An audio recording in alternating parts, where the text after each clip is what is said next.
Well, Pepsi has its eyes on China, pouring billions more into the company to expand. They're also playing its own game in the World Cup. Pepsi CFO Hugh Johnston joins us now to talk about it. Thanks for being here. Happy to be here. Thank you. Let's start with China. An additional $2.5 billion investment in China on top of the billion that Pepsi's already recently poured in. Why this keen eye on China? Well, it's a wonderful growth opportunity for us, really. You have an enormous number of people, and they're a rapidly consumerizing economy. As those consumers start to grow in income and they want to have a broader set of goods as a part of their daily life, really our products very well play into that. Typically beverages first, which tends to be one of the earlier things that people tend to get into the consumer economy with, and then later with snacks. You could have pushed billions into India or into Russia or into some of these other emerging markets, into South America, for example. Right.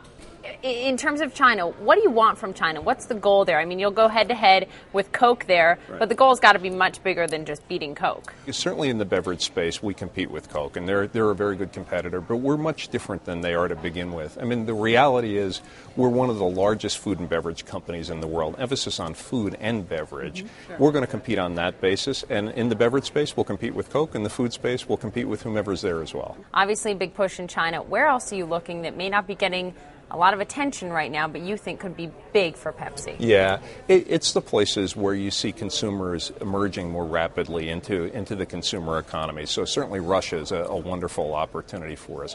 Brazil and really all of Latin America have been terrific for us as well.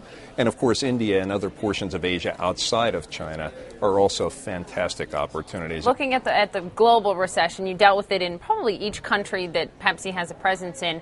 What did it teach you about your consumers? Because your products, whether you're talking about the snack side, Frito-Lay, whether you're talking about the beverage side, they're not necessarily expensive, but as you even said in a talk that you gave in North Carolina, Pepsi may be refreshing, but no one really needs it. So you have to sell it. Yeah, so I think what it did more than anything else was remind us of the lessons that we've had in previous recessions over the years, which is we need to always focus on value. If you're not delivering the right value to the consumer, and value can be price point, it can be something very innovative, it can be a brand that's unique and connects with them in a unique way. So clearly it reminded us of value. The second thing it reminded us of was the importance of innovation, because for highly innovative products, people are willing to pay, even in a recession. The push to healthier items, whether on the snack side, whether on the beverage side, that could have really hurt a company like Pepsi. It seems from the outside that you've adopted it. You know, you have healthier options out there. They're more expensive a lot of times for folks. Are they willing to spend that money? Well, sometimes they are, and sometimes they're not. Actually, for some of the changes we've made to our base products, we haven't increased the price. We have a $10 billion business right now inside the company across a set of brands with nutritionally positive products.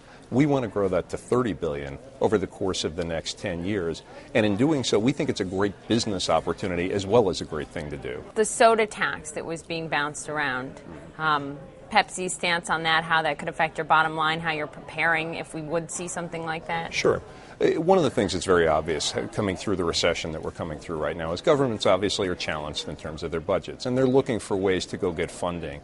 In terms of that funding, Pepsi's willing to pay its fair share, without a question. What we would also suggest, though, is targeting one product or targeting one small set of products to pay more than its fair share really is inappropriate, and that's not something we've been supportive of. Looking at how Pepsi and what Pepsi chooses to sponsor, you pulled out of the Super Bowl this year. You know, all of America's eyes and many eyes around the world are on the Super Bowl. You're not an official sponsor of the World Cup. How do you decide what to sponsor and how to do it? It almost seems like you're going viral in a different way of sponsoring. Are you targeting a different audience that way? It's actually, I think, a broader question around branding and what's the future of branding. Clearly, social media are an important part of branding going forward. But in addition to that, consumers are adjusting what they want from their brands. They want to join brands, and they really want their brands to stand for something that they believe in as well. So a lot of the things that we've been doing in terms of changing the marketing mix over the last several years get to that essence of how do we make our brands most relevant for the consumers who drink them and eat them. As you compete with Coke, anything you admire that Pepsi admires about Coke? We've had a wonderful competition with them overall. I often say there's some very capable people down there, and they do a nice job competing with us. In fact, even go so far as to say if there weren't one, we'd probably have to invent one anyway to be as good as we are. Thank you so much, Hugh, for joining us. I appreciate it. Thank you. Appreciate the time.